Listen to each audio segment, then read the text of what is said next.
Good morning, family. Well, it's 2 o'clock in the afternoon. Excuse me. I work nights, so my time frame is all messed up. But I want to talk about today the difference between us and them. And I'm going to be brief.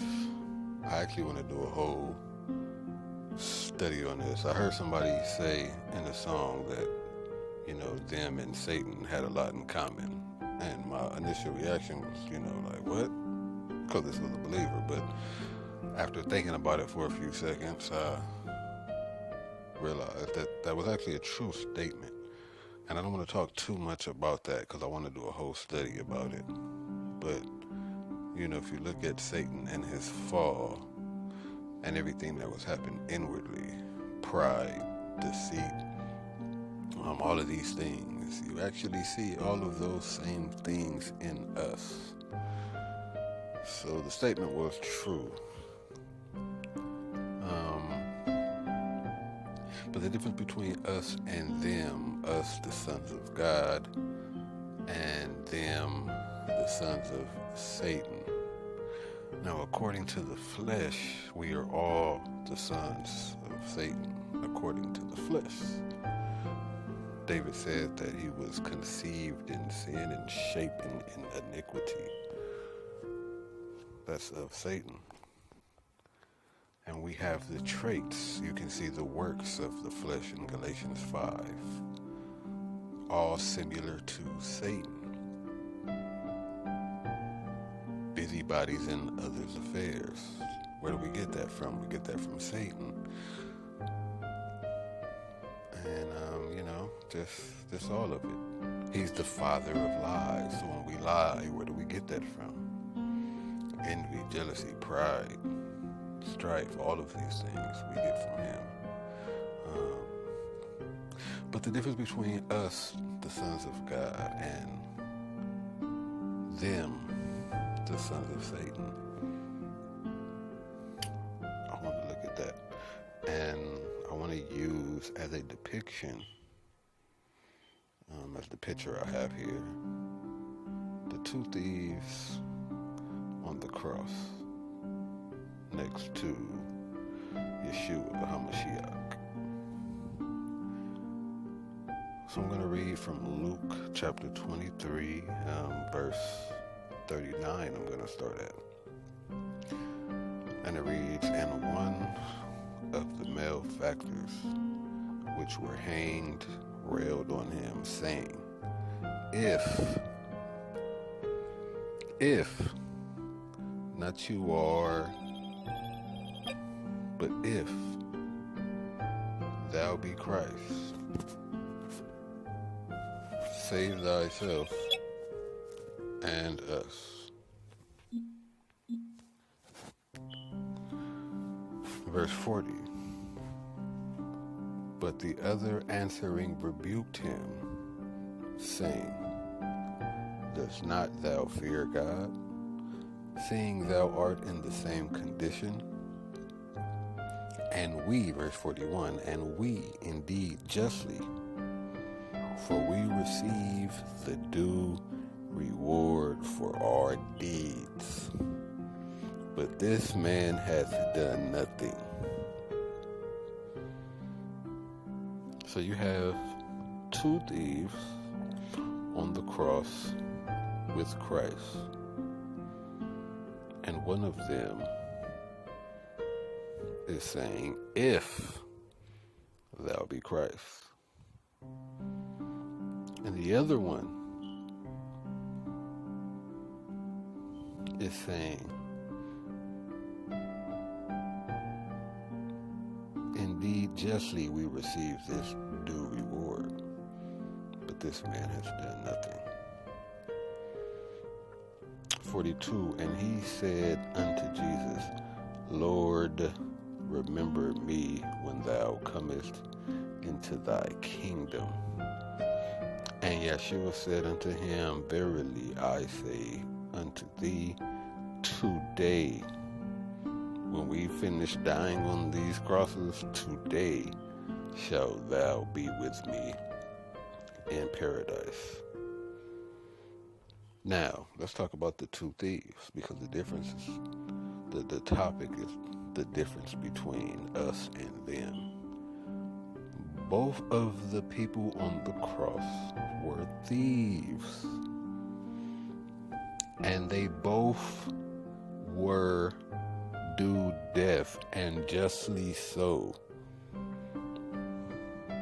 They received the due rewards of their deeds, which was death. They deserved it, both of them. Now we know that the one was saved, as Christ said, "You shall be with me today in paradise," and the other was not. But their deeds were the same. They were both thieves. According to the flesh, they were both thieves. They were both sinners. And they were both due death. According to the flesh, according to their natural lives. So what is the difference between us and them? It has nothing to do with our flesh. It has nothing to do with our natural lives. If you were to just judge our natural lives, some of ours is better than theirs, and some of theirs are better than ours. I mean, for Christ's sake, David murdered a good man after sleeping with his wife. Those aren't good deeds. Those are deeds that are deserving of death. So it has nothing to do with our deeds and who we are as people according to the flesh on this earth. We are one and the same, just as they were one and the same, both on the cross and both deserving of death. So what was the difference between them if it wasn't their works? Because they were both stealing. They were both thieves. They were out there doing the same thing. You never know, they might have even been stealing together. I don't know. But whether together or apart, they were both out there stealing. But the difference between the two is that the one said, "If thou be Christ, save thyself and us." And it seems, if you read all of it in its context, to be a mockery, because the other people that were there walking by were mocking him, saying the same thing. So you have this person who was on the cross dying for his sin, but yet he has the time to mock someone else who is dying for sin, not his sin.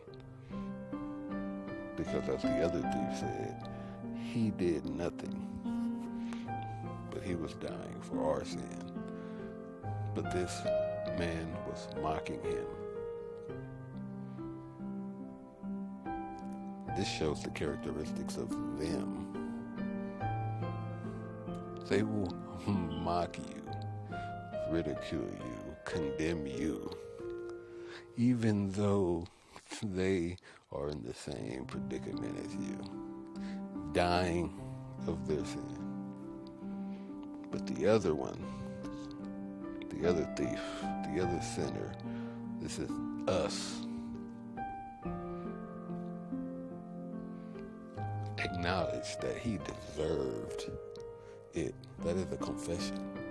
1 John 1:9, confess your faults, and he is faithful to forgive us and cleanse us. He acknowledged, I deserve to be here.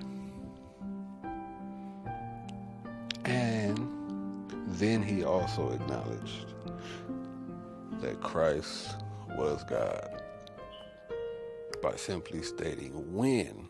He didn't say if. He didn't say if you get to your kingdom. He said when you get to your kingdom, remember me.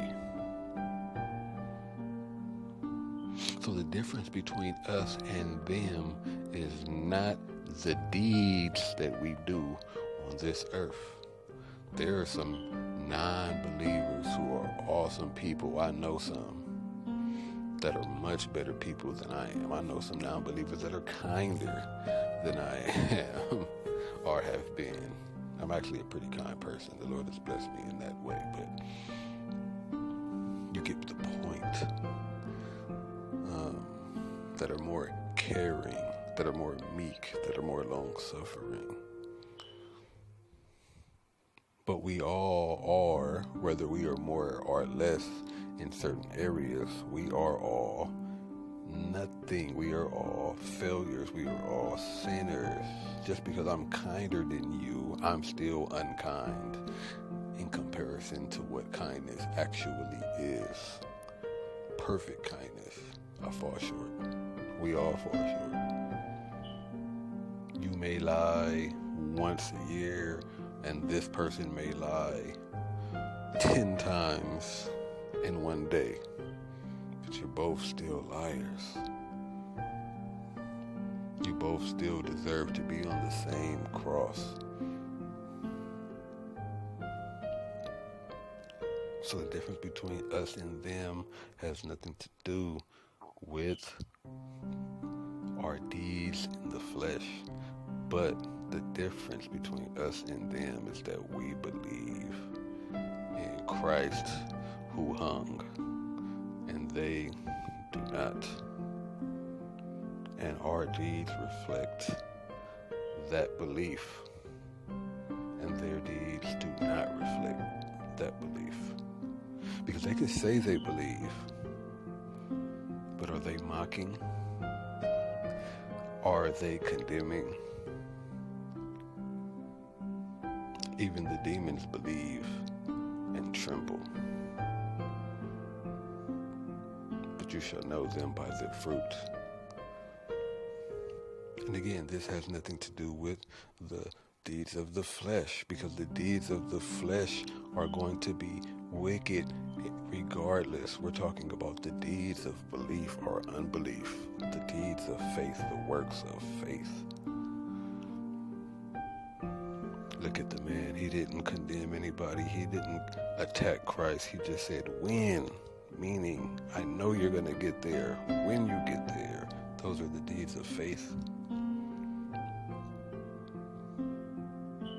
This is the difference between us and them.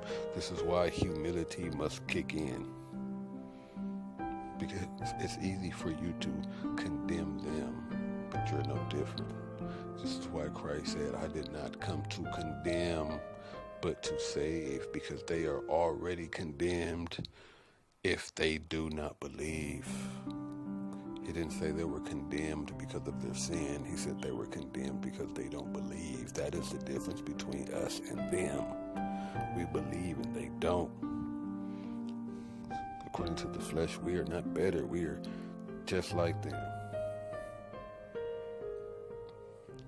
This is no different than the parable of the Pharisee and the publican. The Pharisee did the same thing. Thank God I am not like them. Thank God I am not like this publican. I go to church. I give offering. I do this. I do that. Talking about his deeds. But thank God I am not like this publican. He did not acknowledge or confess his faults, his sin, but instead he condemned. But the publican said, have mercy upon me, a sinner, and did not even count himself worthy to look up to God. The same is this thief. this is the difference between us and them. Study it, read it, show thyself approved.